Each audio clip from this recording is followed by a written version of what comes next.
आज हम सबके लिए बड़ा हर्ष का विषय है कि भारतीय जनता पार्टी परिवार में एक और महत्वपूर्ण शख्सियत शामिल हो रही है। आप सब जानते ही हैं श्री मनप्रीत सिंह बादल जी को, बहुत ही वरिष्ठ नेता है पंजाब के, और उनको आज भारतीय जनता पार्टी की सदस्यता वो ले रहे हैं। इस अवसर पर भारतीय जनता पार्टी के वरिष्ठ नेता, भारत सरकार में मंत्री आदरणीय पीयूष गोयल जी हम लोगों के मध्य हैं। भारतीय जनता पार्टी के राष्ट्रीय महामंत्री तरुण चुग जी हम लोगों के मध्य हैं। भारतीय जनता पार्टी मीडिया विभाग के को कन्वीनर संजय मयूख जी हम लोगों के मध्य हैं। मनप्रीत सिंह बादल जी के बारे में आप सब लोग जानते हैं।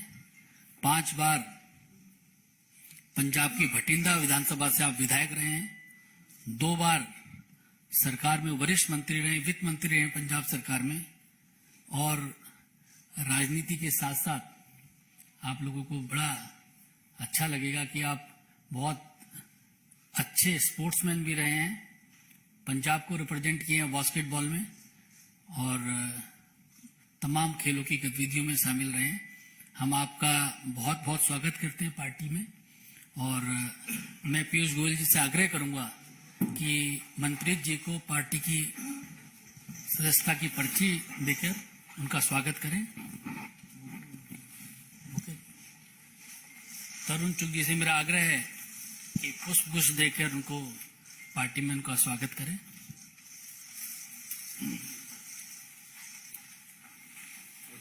साथ में देखें।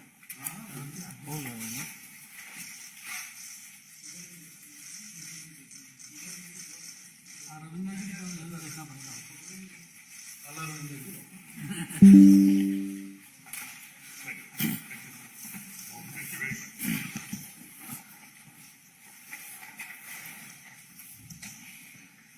मेरा आदरणीय पीयूष गोयल जी से आग्रह है कि मनप्रीत सिंह बादल जी का शब्दों के माध्यम से पार्टी में स्वागत करें। मित्रों, मैं अपने आप को सौभाग्यशाली मानता हूं कि मुझे आज ये अवसर मिला एक इतने विद्वान, सरल स्वभाव के और अनुभवी राजनीतिक नेता, जिन्होंने अपने कार्य से वर्षों वर्षों तक पंजाब की सेवा करी, और मैं मानता हूं इनका योगदान शायद पंजाब के भी बाहर इसलिए जाता है कि जो जीएसटी काउंसिल का कारोबार था, और जीएसटी काउंसिल में जब शुरू से माननीय अरुण जेटली जी, मुझे भी सौभाग्य मिला इनके साथ काम करने का 2 जीएसटी मीटिंग्स में, और लगातार हम सभी का अनुभव यह रहा कि एक सोबरिंग इन्फ्लुएंस जो बहुत बैलेंस्ड, स्टडीड और देश हित को सर्वोप्रिय रखते हुए निर्णय लेने में अग्रसर रहते थे, ऐसे एक बड़े नेता पंजाब के आज भारतीय जनता पार्टी में प्रवेश कर रहे हैं। आपका मनप्रीत सिंह बादल जी तहे दिल से स्वागत है, और मेरा विश्वास है कि आपके आने से भारतीय जनता पार्टी मजबूत होगी, पंजाब में भी, देश में भी। हमारा जो एक अटूट रिश्ता है सिख समुदाय के साथ, और माननीय प्रधानमंत्री नरेंद्र मोदी जी ने जिस प्रकार से लगातार गत 8 साढ़े 8 वर्षों में अलग अलग तरीके से सिख समाज के साथ सिखों की बात, सिखों की चिंताओं के ऊपर गंभीरता से निर्णय लेना। हाल में ही मैं अमेरिका में था प्रवासी भारतीय दिवस के दिन, और वहां एक बहुत बड़ा टोली सिख्स ऑफ यूनाइटेड स्टेट्स की मेरे पास आई, और उन्होंने मेरे माध्यम से माननीय प्रधानमंत्री जी का धन्यवाद दिया कि उन्होंने वीर बाल दिवस मनाकर एक प्रकार से एक वर्षों वर्षों तक जो लोगों के बीच में, सिख समाज के बीच में एक एक थोड़ी बहुत फीलिंग थी कि जो उनका इतना बड़ा मार्टेडम हुआ है, जो उनकी कुर्बानी है, उसका सही माने में देश ने श्रद्धांजलि नहीं दी है। उस काम को भी मोदी जी ने पूरा किया। करतारपुर साहिब कॉरिडोर हो, अन्य अन्य प्रकार से जो मोदी जी का आउटरीच रहा है और जिस प्रकार से आत्मीयता का संबंध रहा है सिख समाज से, उसमें आपके आने से माननीय मनप्रीत सिंह बादल जी, मैं समझता हूं और नजदीकी आएगी सब पंजाब में और देश भर और दुनिया भर के सिखों के बीच में, हमारे बीच में। और मेरा मानना है कि आपके आने से आज भारतीय जनता पार्टी को बहुत बड़ा एक पंजाब में भी और देश की राजनीति में आगे बढ़ने के लिए एक बहुत स्वर्णिम दिन मैं आज को मानता हूं। साथ ही साथ एक बड़ी इंटरेस्टिंग चीज आपके साथ शेयर करना चाहूंगा। शायद ही पूरे नॉर्दर्न इंडिया में इतने सारे जो राज्य हैं, कोई वित्त मंत्री रहा होगा जिन्होंने 9 बजट पेश किए होंगे। माननीय मनप्रीत सिंह बादल जी ने 9 बजट पंजाब में पेश किए। इनका ऑलवेज बड़ा सोबरिंग इन्फ्लुएंस रहता था। देश हित को सर्वोप्रिय रखते हैं, देश हित के पंजाब के हित के लिए चिंता करते हैं।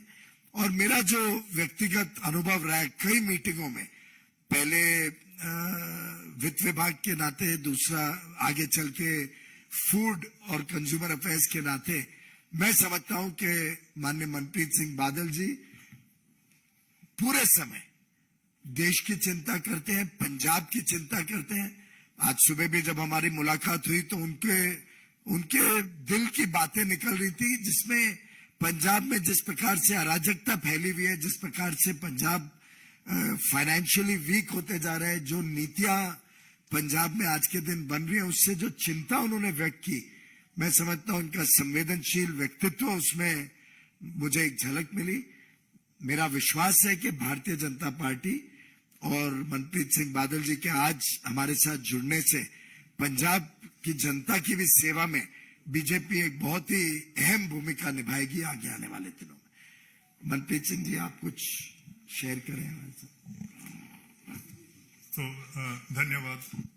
और मंच की और पीयूष जी आपकी मर्जी से और आपकी इजाजत से सबसे पहले तो जितनी दिल्ली की प्रेस को आई है, मैं आप सबका यहाँ पहुंचने पे thank you for coming to cover this event.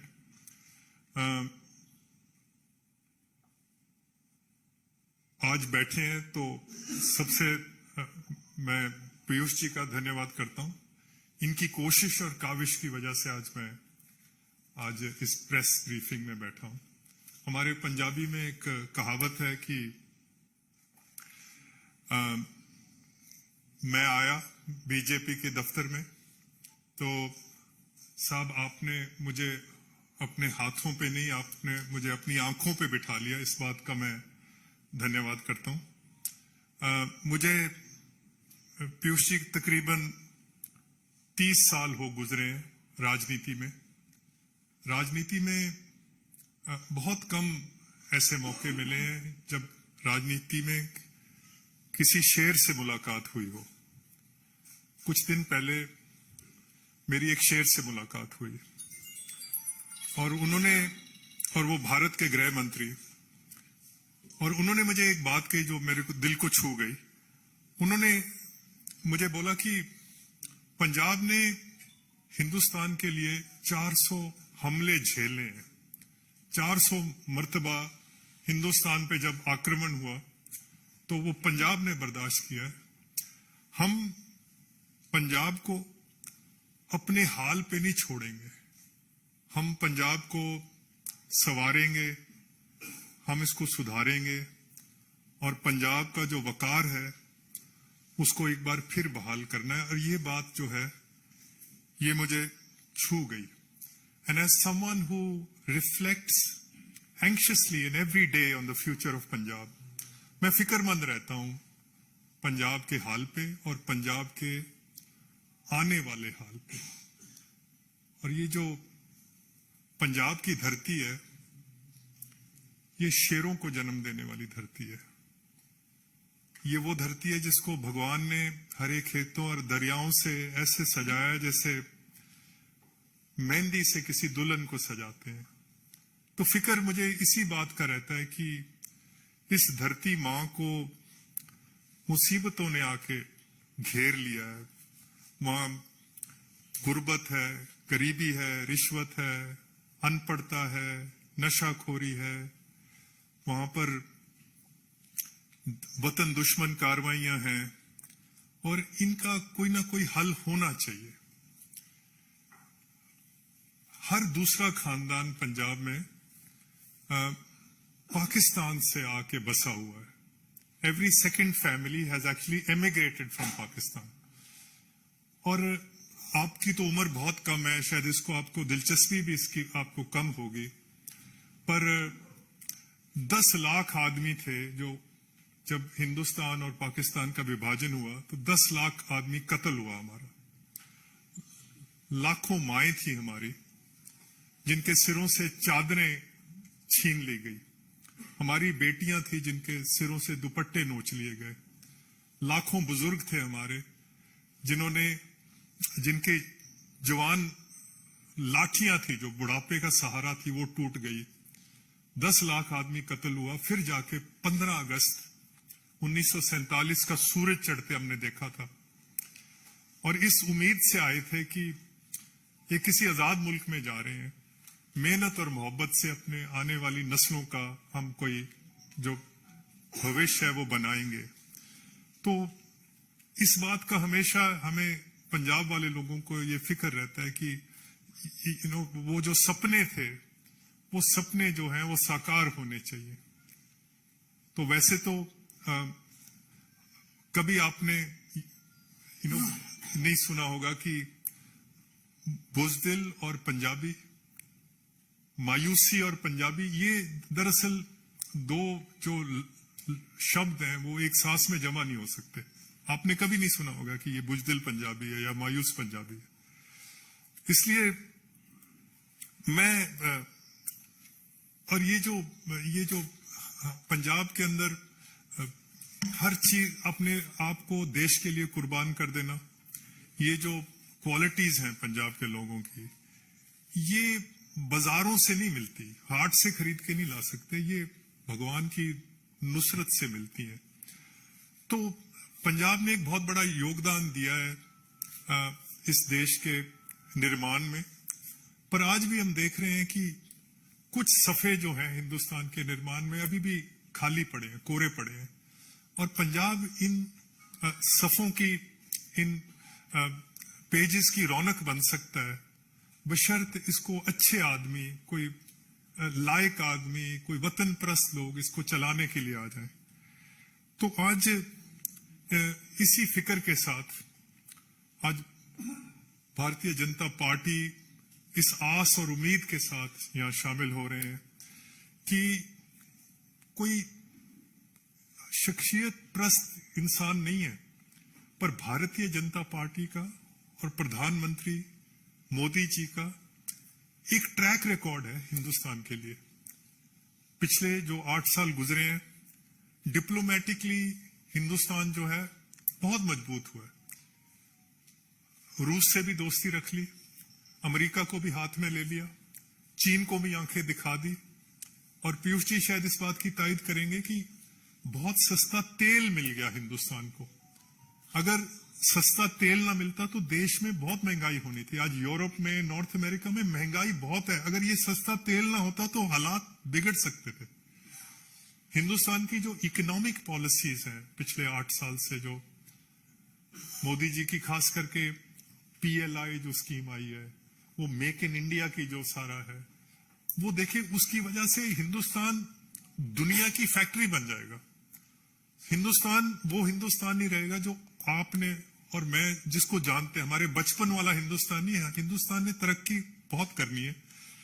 सवाल सिर्फ एक ही है कि उस हिंदुस्तान में पंजाब का क्या मुकाम होगा, पंजाब उस हिंदुस्तान में कहां खड़ा होगा। कि एक टाइम था पंजाब हिंदुस्तान के माथे का चांद हुआ करता था। कोई बहादुरी का मेडल आता था, पूछने की बात नहीं है, वो पंजाब से होता था। किसी से कोई खेल में कोई मेडल आता तो पंजाब से ही आता था। पंजाब स्लिप कर रहा है और आज ये जो चुनौतियां हैं, अगर इसको कोई ना कोई हमें कोई पटड़ी पे चढ़ा सकता है तो वो प्रधानमंत्री और उनकी जो टीम है, ये जो मेरे बगल में बैठे हैं, you are running the 5th largest economy, the 3rd largest military in the world, it's the 7th biggest country in the world.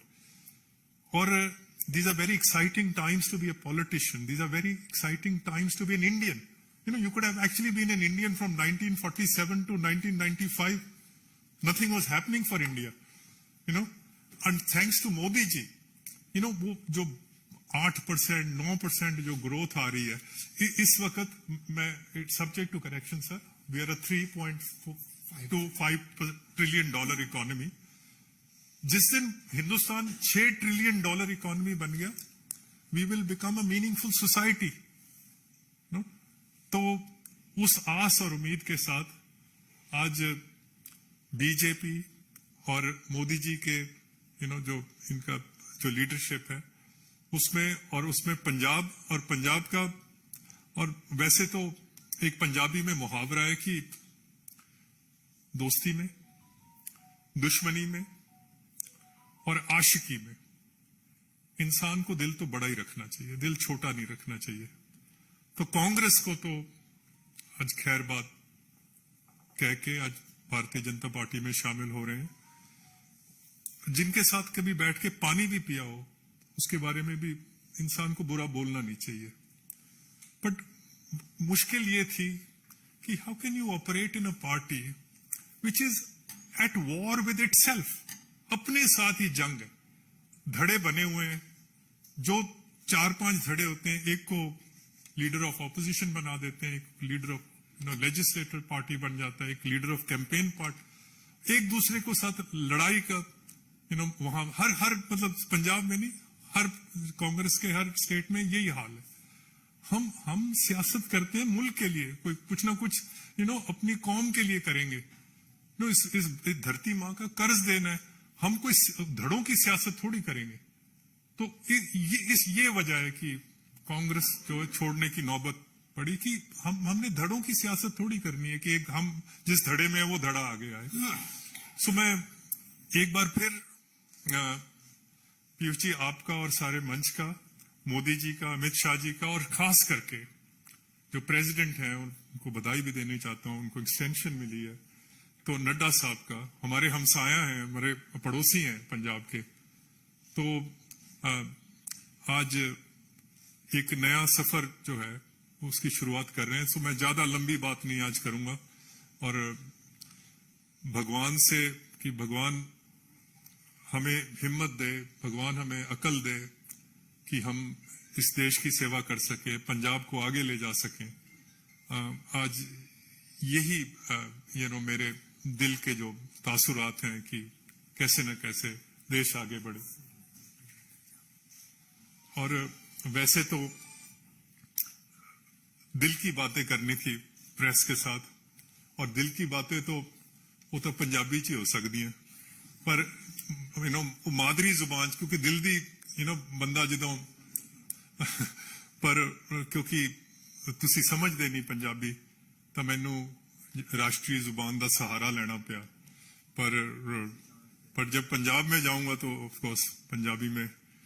सो एक पंजाबी का एक शेर मैं जरूर कह दूंगा, अब पता नहीं, एक बहुत बड़े शायर हुए हैं पंजाब के, उन्होंने लिखा था कि मैं हार दे मुंह ते भी, जब मायूसी भी होती है, असार जित दे वेन आया, सिकंदर वेखदा शीशा सी मैं तलवार वेन आया। और कहता है वले पा के, ये बीजेपी के लिए, वले पा के मेरी सेदों निकल तूफान जांदे ने, मेरे सामने आके पहाड़ मैदान जांदे ने। और ये मोदी जी के लिए, फकीर हुंदा होया भी बहना मैं सुल्ताना दे तख्तां ते, फकीर हुंदा होया भी बहना मैं सुल्ताना दे तख्तां ते, वक्त रहिंदा है वक्तां वालियां नूं वक्तां ते। और कहता है, और ये अखीरला बंद है इस शेर का, ही सेज माड़ू छौ दे होण तराक जेड़े, जो दरियाओं में समुद्रों में तैरते हैं, ਮਾੜੂ ਸ਼ੌ ਦੇ ਹੋਣ ਤਰਾਕ ਜਿਹੜੇ ਵਹਿੰਦੇ ਰਹੇ ਨੇ ਜੋਸ਼ ਸਮੁੰਦਰਾਂ ਦੇ ਹੜ ਦੀਆਂ ਛੱਲਾਂ ਵਾਂਗੂ ਉੱਠਣ ਫਿਰ ਡਿੱਗਣ ਫਿਰ ਉੱਠਣ हड़ दे मोडियां ते चढ़े रहने वाले। और लास्ट लाइन है, और ये लहू से लिख लो, अगर पेन नहीं है तो लहू से लिख लेना। कहता है पल दी जिंदगी है भावे बुलबुले दी। एक बुदबुदे ने कितनी जिंदगी है? एक पल की जिंदगी है। इस पल दी जिंदगी है भावे बुलबुले दी, पर दरिया ते चोटी दी जिंदगी है। एक पल भी रहना है पर दरिया से ऊंचा होकर रहना है। ये मोदी जी की शान है। बड़ा धन्यवाद। Thank you sir. पंजाब से आते हैं, हमारे राष्ट्रीय महासचिव हैं, वे भी शब्दों के माध्यम से स्वागत करना चाहते हैं बादल साहब का। आदरणीय पीयूष जी, अनिल बलूनी जी, संजय जी, और आज जिन्होंने भारतीय जनता पार्टी की सदस्यता आदरणीय प्रधानमंत्री श्री नरेंद्र मोदी जी की नीतियों और उनके किए हुए कामों को देखते हुए ली है, मैं उनका स्वागत करता हूं। उन्होंने जी आया कहना। पंजाब के अंदर जो मनप्रीत बादल जी का उदय हुआ था 94, तो वो दौर था जब आतंकवाद था, तमस थी, तनाव था। तो मनप्रीत बादल जी ने बाई इलेक्शन 94 में गिदड़वा से लड़ा था और पंजाब में टर्निंग पॉइंट आया था। एक नई सुबह शुरू हुई थी, गैर कांग्रेसी सरकारों की शुरुआत हुई थी, मजबूत सरकारों की शुरुआत हुई थी। और आज मैं समझता हूं ये टर्निंग पॉइंट फिर आया है 2023 में, जिसमें मनप्रीत जी आए हैं और ये पंजाब के लिए दोबारा टर्निंग पॉइंट होगा और पंजाब जिस के आशीर्वाद से निकालेगी। और मनप्रीत जी का आना एक अच्छी शुरुआत है, अच्छी सुबह की शुरुआत है। और निश्चित रूप से पंजाब भारतीय जनता पार्टी इनके मार्गदर्शन में, इनके सहयोग से, इनके कामों से और तेजी से आगे बढ़ेगी। मैं इनका एक बार फिर बहुत स्वागत करता हूं।